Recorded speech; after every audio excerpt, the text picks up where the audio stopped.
बिस्मिल्लाहिर्रहमानिर्रहीम। खातिन हज़रात, मैं हूँ अख्तर अब्बास और आप सबको मेरा सलाम पहुँचे। एक लफ्ज़ उर्दू का वो है ज़ोम, ज़े ऐन मीम।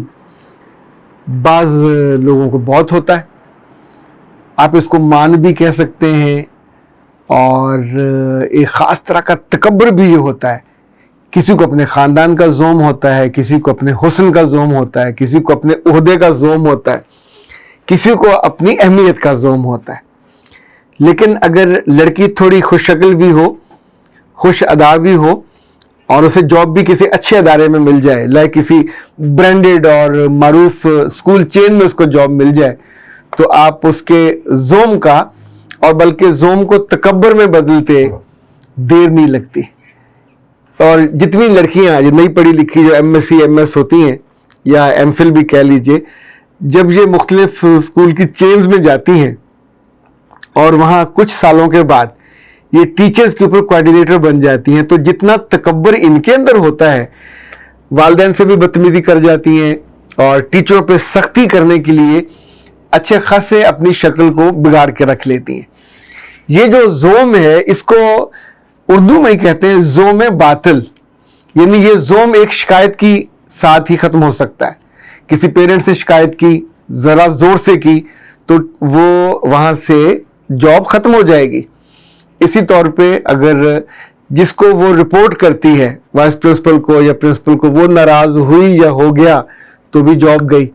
तो इनफैक्ट ये जो ज़ोम है ये आर्जी होता है, वक्ती होता है।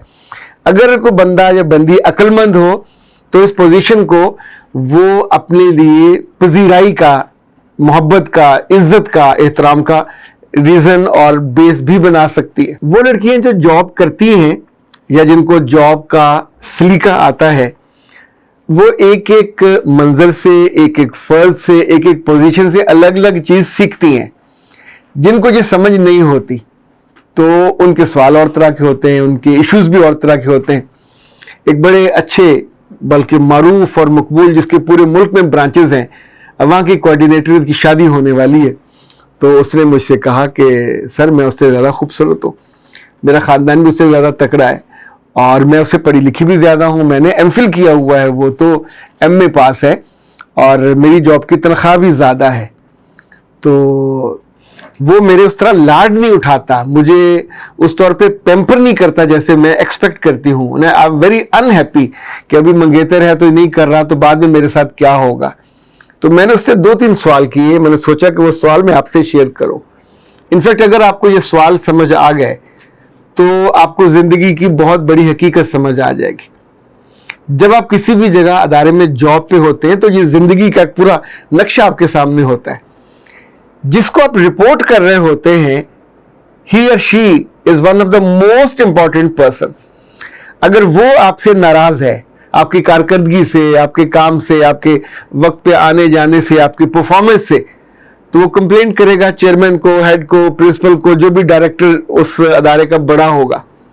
तो आपकी वक़्त उनकी निगाहों में गिर जाएगी। जब आपको निकाला जाना होगा, रखा जाना होगा, प्रमोट किया जाना होगा, तो जिसको रिपोर्ट कर रहे हैं वो और जो फैसला करने वाला है वो, ये दोनों they are the most important. इनकी राय की बुनियाद पे पूरा मोहल्ला, पूरे स्कूल, पूरी टीचर्स, पूरा यूनिवर्सिटी, पूरा कॉलेज, पूरे स्कूल के बच्चे आपके नारे लगाते फिर रहे हों, पर वो आपके वोटर नहीं हैं।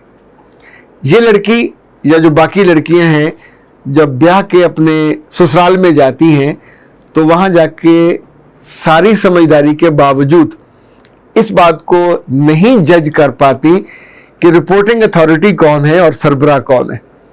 अकेले हो तो सरबराह मियाँ होता है, और जॉइंट फैमिली हो तो रिपोर्टिंग अथॉरिटी कभी कभी आपकी ननद होती है, कभी सास होती है, और चेयरमैन कभी ससुर होता है।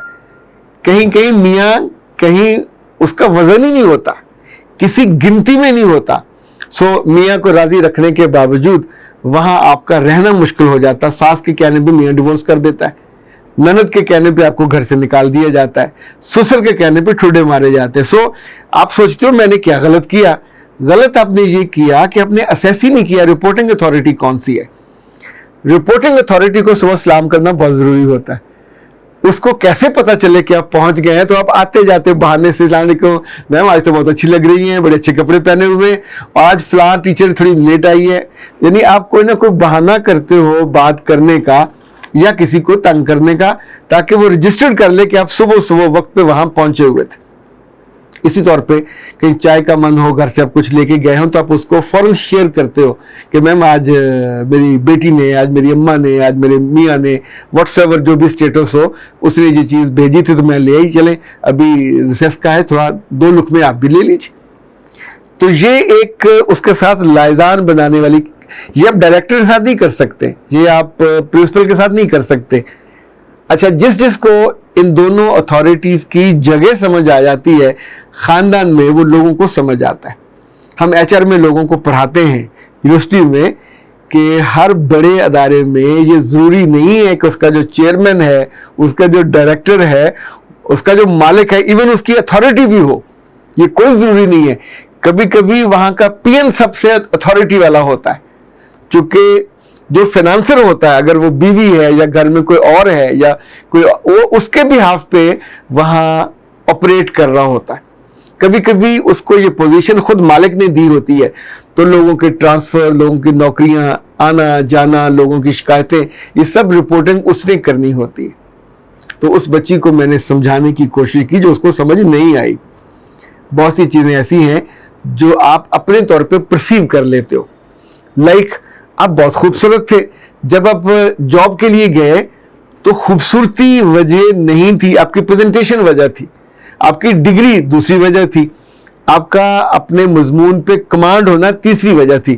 تو یہ خوبصورتی جو ہے یہ تو پلس پوائنٹ ہے. آپ کے ابا جی کیا تھے کیا نہیں تھے یہ وہاں میٹر بھی نہیں کر رہا ہوتا. تو جب آپ شادی کے بعد اپنے گھر میں چلے گئے تو جو چیز آپ کے لیے میٹر کرتی ہے، آپ کی وہ اسٹرینتھ تھی، وہاں وہ اسٹرینتھ نہیں ہے. وہاں اسٹرینتھ کوئی اور چیز ہوگی جس کو آپ کو جاننا یا جانچنا یا آنکنا بہت ضروری ہے. آپ گھر میں مزے سے دیر سے اٹھنے کے عادی تھے تو وہاں سب سے بڑا یہ تانا ہوگا. اسی طور پہ یاد رکھیے گا، اگر آپ گھر میں اور ادارے میں آپ لوگوں کو لاڈیاں ان کی لوگ آپ کی اٹھاتے رہے تو یہ ضروری نہیں کہ وہاں بھی آپ کی اٹھائی جائے. وہاں آپ کو یہ سب ارن کرنا پڑے گا، کمانا پڑے گا. نئی جگہ جاب پہ پہلے دن عزت نہیں مل جاتی، کئی مہینوں بعض برسوں کے بعد آپ کی پہچان ہوتی ہے. She is fine, she is accommodative, she is nice, she is creative, she is constructive, she is team player. جو خوبیاں اچھی ہوتی ہیں اگر آپ کے اندر وہ ہوتی جائیں تو دھیرے دھیرے وہ اسٹیبلش ہوتی جاتی ہیں. سو یاد رکھیے گا، یہ جتنی نئی بچیاں ہیں یہ اپنی خوبصورتی پہ اتراتی ہیں. خوبصورتی اچھی چیز ہے، اس کی بنیاد پہ جاب ہو سکتی ہے، اس کی بنیاد پہ رشتہ ہو سکتا ہے، پر رشتہ چلنا خوبصورتی کی بنیاد پہ نہیں ہے. رشتہ چلنا آپ کی سمجھ کی بنیاد پہ، آپ کی خدمت. اچھا، بہت سی لڑکیاں لڑ پڑتی ہیں کوئی اس طرح کلپ دیکھ کے، سر آپ ساری غلطیاں لڑکیوں کی کیوں نکالتے ہیں؟ تو میرے بچے، بسنا کس نے ہے؟ لڑکی نے.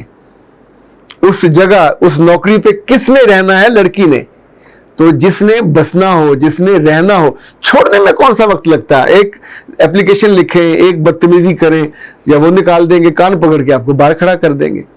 زندگی میں بھی یہی ہوتا ہے. اس لیے جب زندگی کے نئے دور میں داخل ہوں، نئی حقیقتوں کو پہچانا کریں. یہ حقیقتیں آپ کے پرانے پرسیپشن کے ساتھ ویری کرتی نہیں ہیں، اس سے بالکل الٹ ہوتی ہیں. یہ سم ٹائم آپ کو ڈراتی ہیں، کبھی دھمکاتی ہیں، کبھی کبھی آپ کو سکھاتی بھی ہیں. جو جلدی سیکھ لیتی ہیں وہ اس کے تھریٹ کا شکار نہیں ہوتی، وہ ان کے لیے چیلنج نہیں بنتا، بڑے آرام سے اس میں وہ ڈھل جاتی ہیں اور اپنی زندگی کا اچھا آغاز کر لیتی ہیں. ہر لڑکی کے ساتھ برا نہیں ہوتا، ہر لڑکی کو سسرال میں سے نکالا نہیں جاتا، ہر لڑکی کو ڈانٹ نہیں پڑتی، ہر لڑکی کو وہاں برا دن، برا وقت اور برے سلوک کا سامنا نہیں کرنا پڑتا، پر جن میں سے بیشتر کو کرنا پڑتا ہے. کبھی غور کیجیے گا ان کی پرسیپشن اور چیزوں کو اور نئے مقام کو اور مرتبے کو نہ سمجھنا اس کی بہت بڑی وجہ ہوتی ہے. اختر عباس کو دیجیے اجازت. السلام.